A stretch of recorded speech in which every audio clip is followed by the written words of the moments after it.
In this segment of the e-learning tutorial, I'm going to demonstrate how you use the dashboard. Once you log into e-learning with your username or your email address, you'll be presented with the option to view the dashboard. The dashboard view is also available from the menu on the very top next to the logo here as well. Typically, the dashboard will include announcements or updates, the recently accessed courses, and then you have the title right below it. Notice there are additional options here on the right-hand side to navigate through the recently accessed courses. Further down on the dashboard, you have the course overview.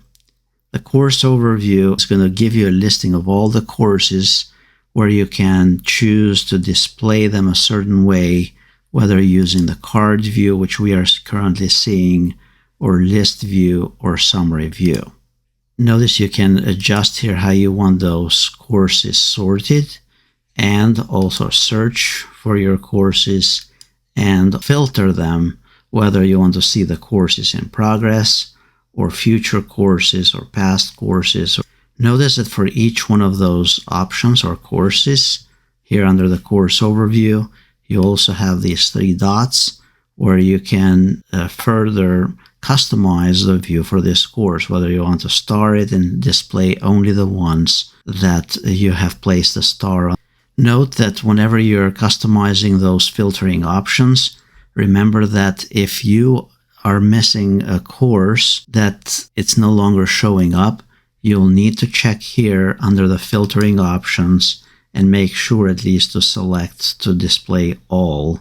In that way, you'll be able to see all the courses that you have access and that you may have filtered out at one point or another. Further down here, you have the timeline. The timeline is actions that you have to do based on the activities on the courses. This is activities that have due dates. This is particularly helpful for students. Further down, here you have the events from the calendar. They'll trickle down from all your courses, or you can create new events by simply clicking here, a new event, and then enter the event title, the date when it's due. You can put a description for that event, the location. Now note on the right-hand side of this, you also have the block drawer. So this will display the upcoming events if you prefer to see this view, and this is tied to the calendar.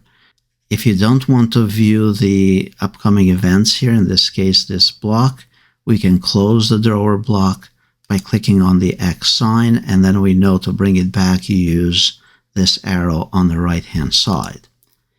To modify the dashboard, you click here on Edit Mode, and from here add new blocks.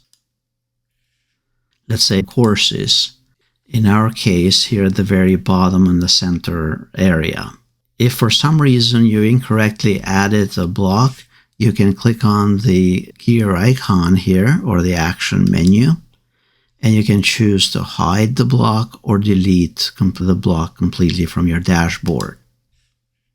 You can also rearrange the order of those blocks. Let's say the course overview, the list of all courses, you want to move it up. With the edit mode on here on the top right, you click on this arrow icon in front of the action menu, and then you drag this up where you want it, and then turn off the edit mode, and this is how it will display all the time.